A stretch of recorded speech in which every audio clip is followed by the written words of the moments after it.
ভাবো।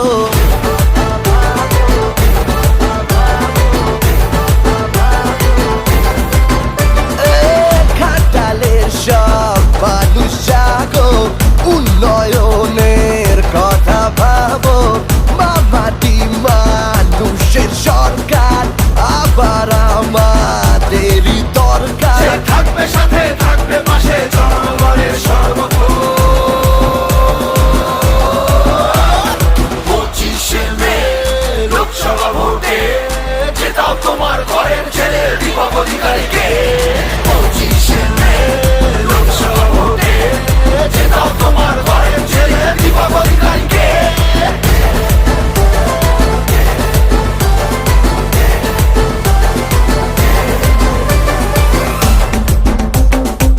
মানুষ যেন ঘাটাল মাস্টার প্ল্যান যে স্বপ্নটা দেখেছিল সেই স্বপ্নটা যেন এবারে সত্যি হয়।